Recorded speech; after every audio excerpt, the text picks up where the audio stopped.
Should you move to the US to learn English? Is that the secret to becoming fluent? Is that what you need in order to reach that high level and to speak more like a native speaker? Well, this is a question that I receive a lot. Many students have asked me about this, and just people in general ask about this. Should someone move to a country that speaks the language that they're trying to learn, right? In your case, you're all learning English, so should you move to the US or to some other English-speaking country? Well, I'm going to give you the short answer first, and then we're going to talk in more detail about this. Okay, so you don't need to move to the US. So don't worry. I'm going to talk about why that is, why you don't need to move here to reach a high level in English. However, there is one really big advantage of living in a country that speaks that language. In this case, living in the US, where we speak the language that you're learning.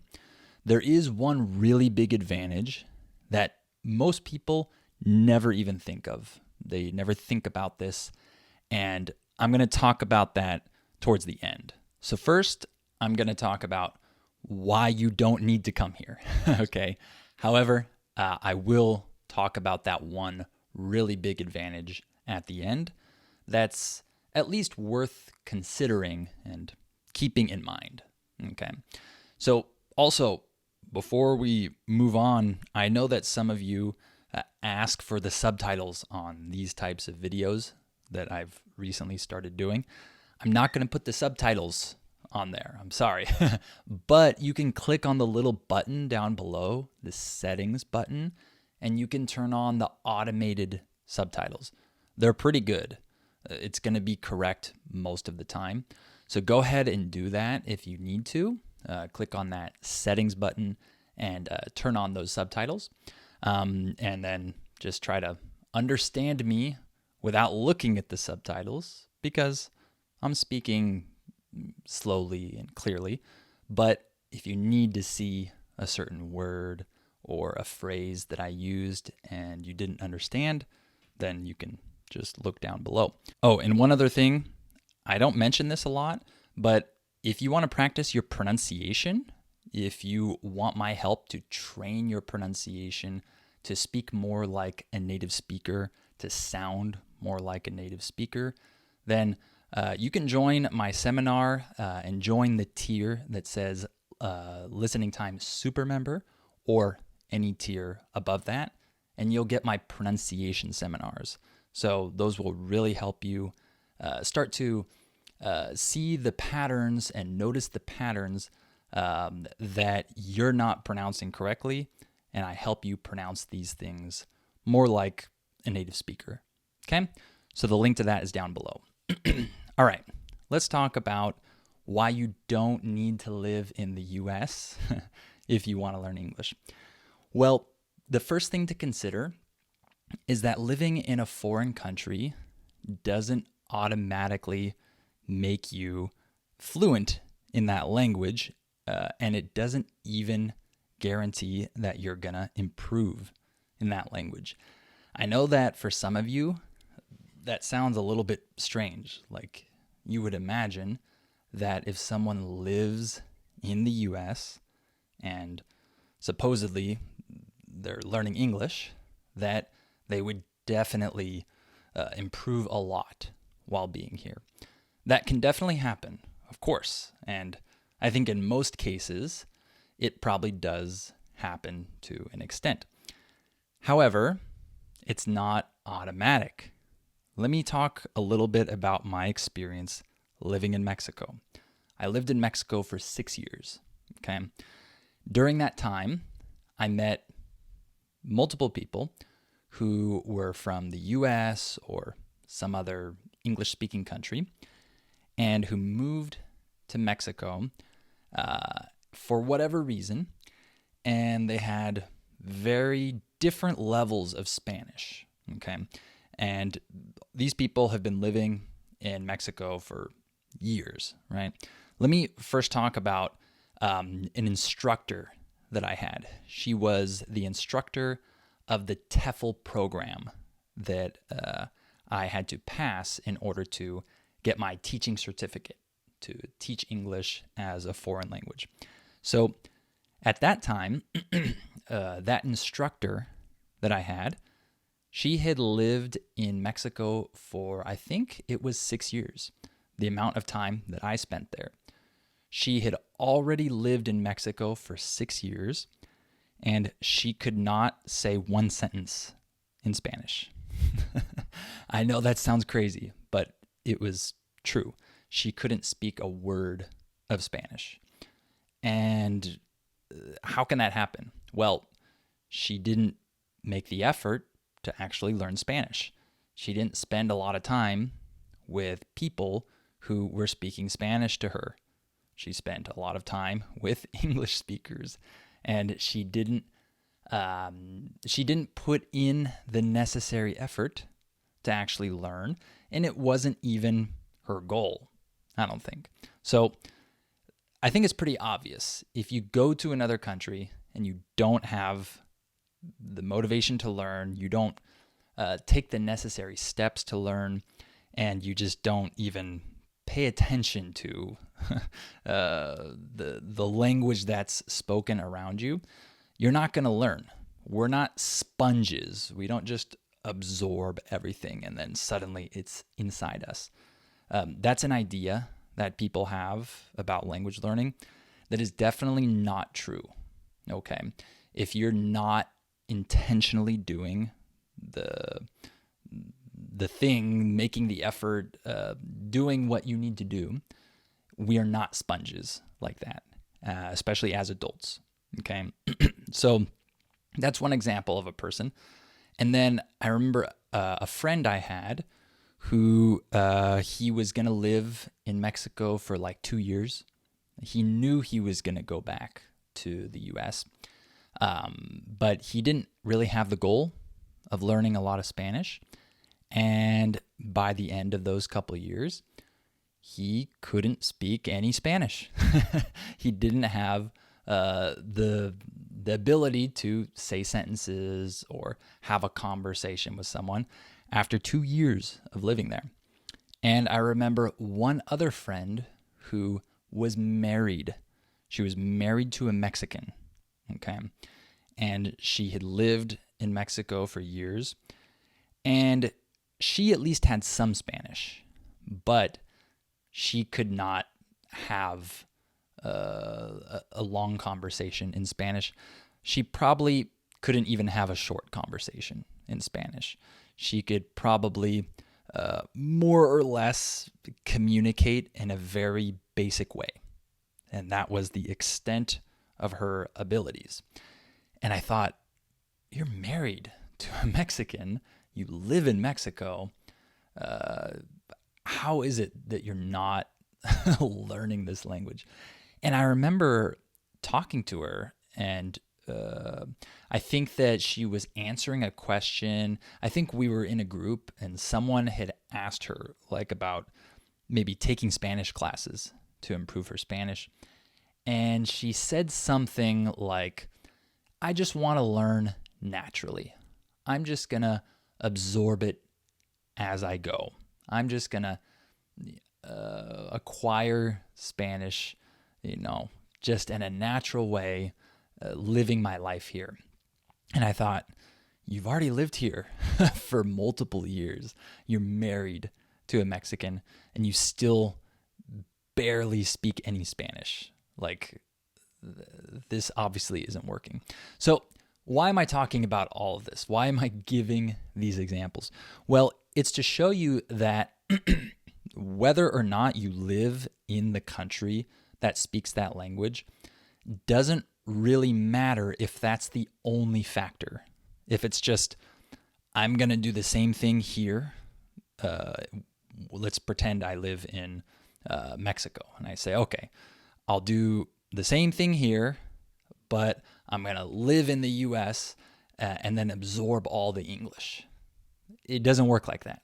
So what's the problem? Well, people overestimate how much language that they're absorbing. People tend to think of themselves as sponges, and I can just go and live in another country. I'll absorb the language. I'll be fluent. But the problem is that when you're living in another country, many people aren't really doing things differently from how they would do them in their own country.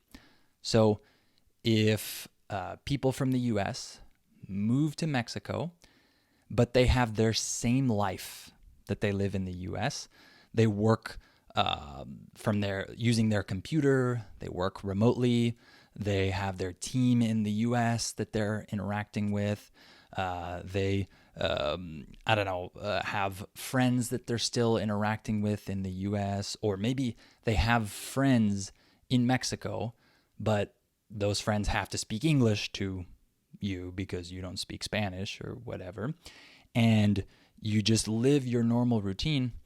You're actually not getting a lot of Spanish in that case, right? Because you're not spending your day interacting in Spanish with people around you.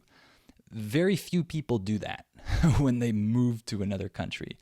I've lived in another country. I've met many people that have moved and lived in other countries, and very few people do this. Okay, that's just not how people normally act when they move abroad. They don't just move abroad and then now they just surround themselves all day with people who are speaking Spanish to them, or whatever language that they're learning, and then they're speaking to them. That's not a very big percentage of your day. Okay, so people overestimate how much they're absorbing, and they overestimate how much of that language they're even hearing, right? When I lived in Mexico, I was able to live a large part of my life there without even really talking to people in Spanish, okay? Because, if you work from home, you spend many hours at home, you're not spending your day with that language. Does that make sense? So, and the same goes for people who live in the US. So Mexicans who come and live here, for example, right? There are millions of people in the US that don't speak English, even though they've lived here for years or even decades. There are many people that have lived here for 20 years, 30 years, 40 years, and don't speak English. That's just not going to happen by putting yourself in a country that speaks English. There's nothing automatic about it. So now let's talk about learning from where you are right now. Whatever country you're living in, whatever city you're in right now, what can you do to learn without coming to the US? And how can you learn even better? Okay, because sometimes you learn even better if you don't come. And one way to do this is immersing yourself with the language. And you might think, well, but I'm still in my country. How do I immerse myself? Well, it's easy because if you have access to the internet and if you have books, you can immerse yourself very easily in English. Okay, for example, I'm learning French, and learning French is not my ultimate goal in life. It's not my number one priority, throughout my day. It's below a lot of other priorities. However, I'm still able to do hours of French practice every day. Not actively the whole time, but passively, okay? Because we have our phones, we have our computers, we have podcasts, YouTube videos, books, articles, things like that, right? So you can immerse yourself without going to another country. You can constantly have a podcast playing in the background, for example, right? While you're doing other things, you hear this podcast in the background. And sometimes you're paying attention and sometimes you're not, but it doesn't matter. The immersion is there, right? Because if you go to another country and you're just expecting the English to just come and arrive here, you're probably overestimating how much English you're hearing. Because, like I said, you're probably working or you're doing some type of study, some course, so you're spending many hours just isolated or with your computer, and then afterwards you're not going out and then just, interacting with English speakers for the next 6 hours. That's probably not going to happen, right? So wherever you are, you can just use podcasts and videos and books and things like that, and you can get tons of immersion, tons of exposure to English wherever you are, right? I've probably listened to many hundreds of hours of French over, I don't know how long, but I've probably listened to many hundreds of hours of French in my recent year or last couple of years, or I don't know, maybe the last year, let's say. I've listened to hundreds of hours of French without needing to listen to people in France, without needing to live in that country. Does that make sense?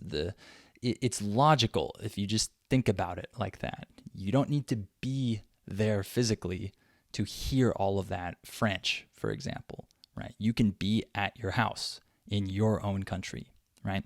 So the immersion is easy. You can just have English playing in the background all day if you want. When you're taking a shower, when you're getting ready for bed, you're just hearing English just all day. That's pretty easy to replicate if you have Wi-Fi, right? So there's your immersion. And then you might say, well, how about speaking?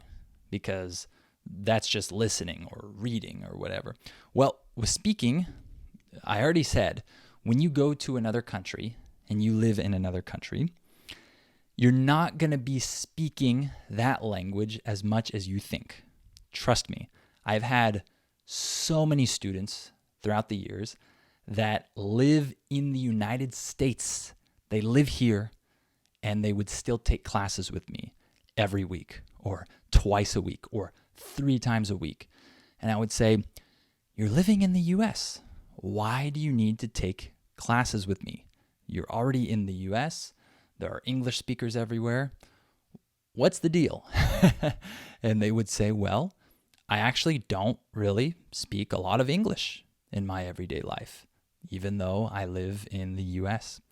And I've heard that so many times.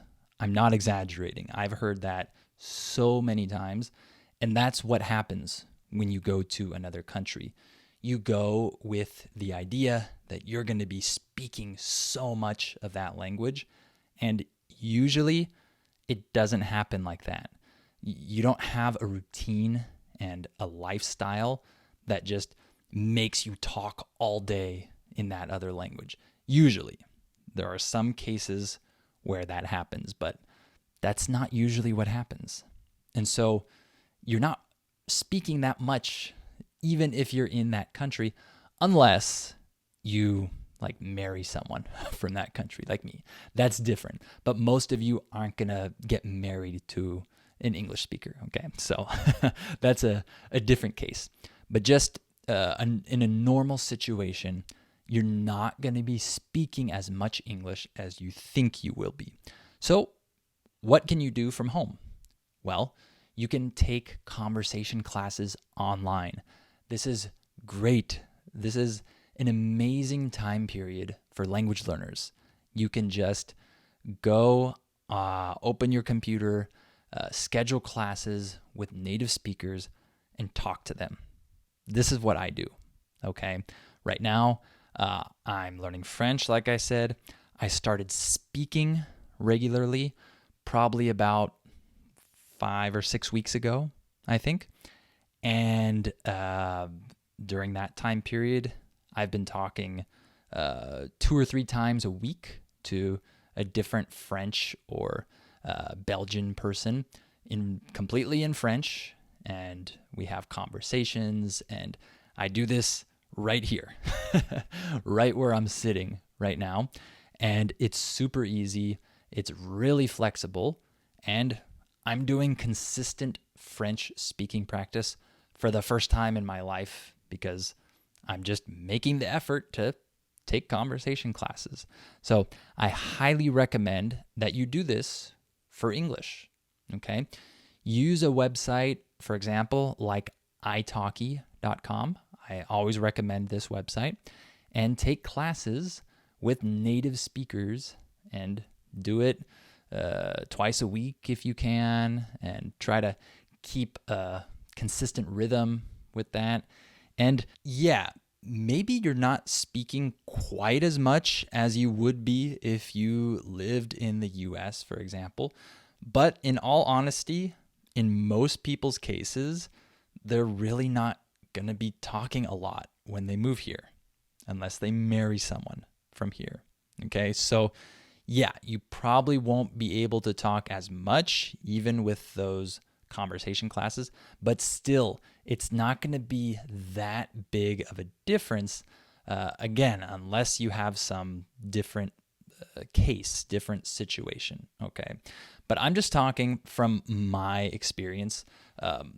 People have this idea that they move to another country, like someone is going to move to Mexico and they're going to just be talking Spanish all day to the lady who's selling tortillas and the cashier and the waiter. And that might be true, but when you really total up the number or the amount of time that you spend talking to these people, the mailman or whoever you see when you just do your daily routine, it's very little speaking, okay? Like here in the US, not counting my family, I speak very little to strangers here. And I speak the language here, so it's easy for me. I speak very little, like maximum, like 4 or 5 minutes a day in my daily routine. That's like the maximum that I spend talking to cashiers and waiters and workers and the person at the gas station and, neighbors. Like that just isn't a very big part of my day. Okay. So in reality, if you do 3 conversation classes a week from where you are, you're probably talking almost as much as you would with a normal routine in the US. Like, there's probably not that big of a difference, okay? Because at least with conversation classes, you're forcing yourself to speak like 30 minutes right now or an hour tomorrow. And that's a good amount of speaking time. So take conversation classes, make friends even with the tutors that you're talking to. And maybe you can even end up, talking just for fun with them. Like there are a lot of ways that you can connect with native speakers and talk to them, right? Okay, before we get to the end of the video, I want to talk about the one very big advantage of living in the country that speaks that language, and that is that you will learn specific vocabulary, specific phrases and expressions that arise, they appear because of situations that you are physically in. Like your body is there, you're interacting in that situation. Not like me talking to someone, having a conversation class and that person is in another country, right? I'm talking about like you are standing there with the person, you have some physical environment around you two. A lot of vocabulary and phrases and expressions arise from this type of physical situation. Like, here's a good example. In Mexico, there are these people that will stand in the streets where there is street parking, and they will kind of like help you park your car and watch your car for you to keep it safe, and then you give them a little money. It's not a formal job, but people just kind of do it to make money, right? If you're from Mexico, you know exactly what I'm talking about. So this is something that someone who is not from Mexico or doesn't live in Mexico has zero idea about, okay? So the first time you go and you're in Mexico driving and you want to park your car, and this person starts saying things to you and starts helping you park your car and giving you instructions, there are going to be some phrases, some words that this person uses that you're probably never going to hear in any other situation, right? Talking about that specific movement of, turning your wheel to get into the space and going more and then stopping. Like, these are physical instructions that someone will probably never give you unless you live in the country and you're parking your car there by the curb. You talking to your English tutor in a conversation class, you're probably never going to even think about this type of vocabulary and this physical situation. And even if you do, the same words won't come out of that conversation as when you're physically there doing that. So I use this example because sometimes I go to Mexico with Mexican Americans, friends I have here who are native Spanish speakers. They grew up speaking Spanish, but they've never lived in Mexico. So they only speak Spanish like to their parents, okay? And I'll take them down to Mexico. And in situations like this, they might not even understand what this person is telling them, right? Because they've never been in that situation before where someone is helping them park their car and telling them to stop because another car is coming. Like, they never hear these types of phrases and slang that is used by these people that are helping you park your car. Like, they've never heard that before. And even though these friends of mine are native speakers, they have never lived in that physical environment in Mexico. So there are certain phrases and expressions that they just don't know. And I have to teach them, even though I'm not a native Spanish speaker. It's pretty crazy, right? I teach a lot of phrases, words, expressions to my native Spanish-speaking friends who have never lived in Mexico before.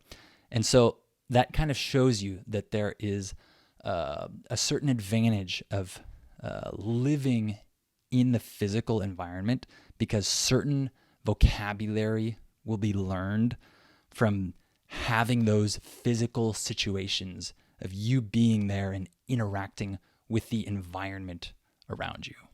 Does that make sense? So that's something that you will probably never get if you don't live in the country. But in all honesty, that's not the most important thing.